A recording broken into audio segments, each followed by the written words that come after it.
con Franco lo que teníamos era la dictadura fascista del gran capital. Sabéis que había triunfado el Frente Popular durante la República y que él se había sublevado, él y los fascistas, es decir, el gran capital, pero fue el ejército el que se sublevó contra la República. Y bueno, pues eso, y estuvo voluntario para defender la República. Me tocó estar en la división que tenía David Alfaro Siqueiros, que es ese. Era uno de los mejores muralistas que había en la escala mundial, era el mexicano. Bueno, entonces en ese sentido, pues naturalmente se subleva, es decir, el gran capital tiene miedo a que el Frente Popular no tome una serie de medidas socializantes. Era la izquierda.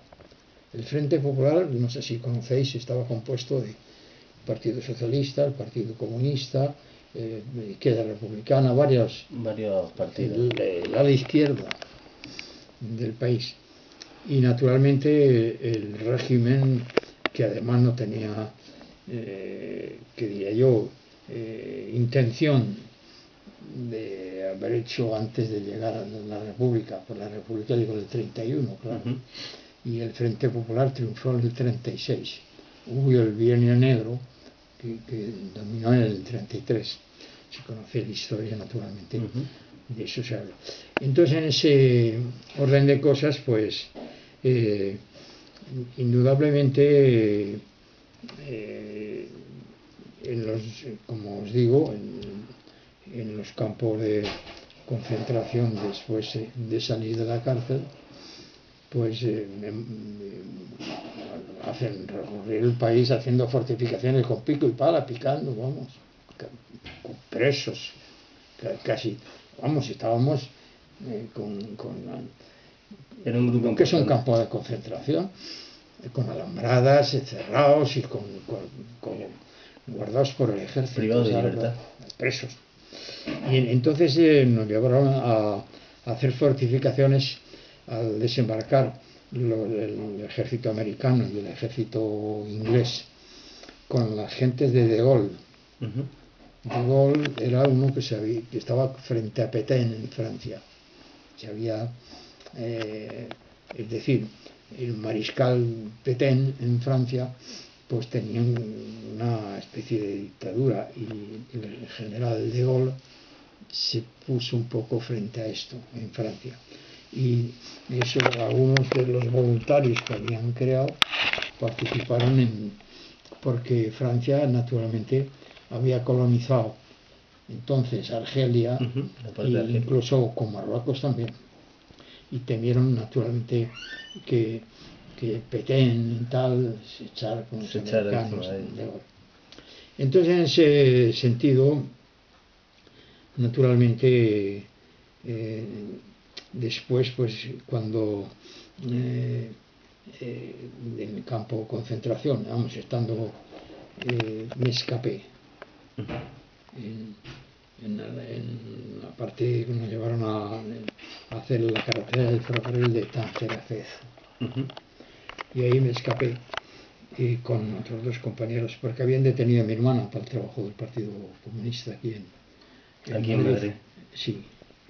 Y la policía preguntó, el que estaba en la oficina del campo de concentración del batallón ese, me informó que habían pedido informes la policía acerca de su hermano, de mí, pensando que me iba a escapar de allí.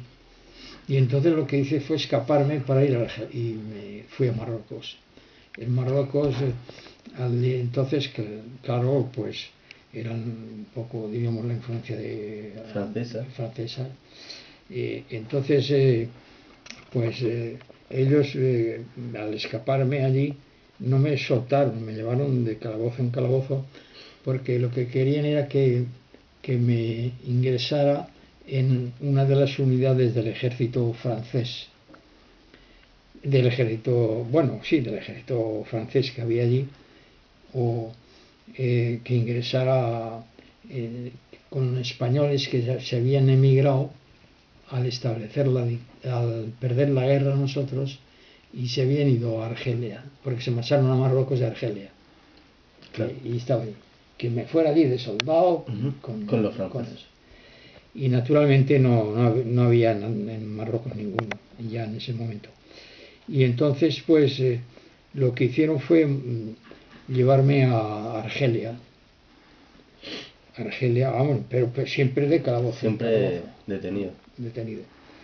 Y allí, pues, en Argelia, me llevaron a Mostaganem primero y luego a Orán, porque creían que había soldados en el ejército francés de los que, como te digo, habían estado aquí en la guerra y al perder la guerra se habían ido para allá. Se habían ido emigrados. Y allí, pues, naturalmente, no había nadie en Mostaganem, pero me llevaron a Orán. Y en Orán había, en una unidad, había unos pocos, había pues, que no había ninguna sección. Y pude ponerme al habla con ellos y me dieron un uniforme del ejército francés, a mí y otros dos compañeros, nos escapamos tres, y ya salimos por la puerta como si fuéramos soldados. Como si fueran soldados. Y bueno, ya al habla con la emigración que había allí, y que había bastantes españoles en Argelia, no sé, en Orán, pues me dieron el estatuto de libertad. Sí, de refugiado político por esa situación. Y allí estuve hasta que Franco hizo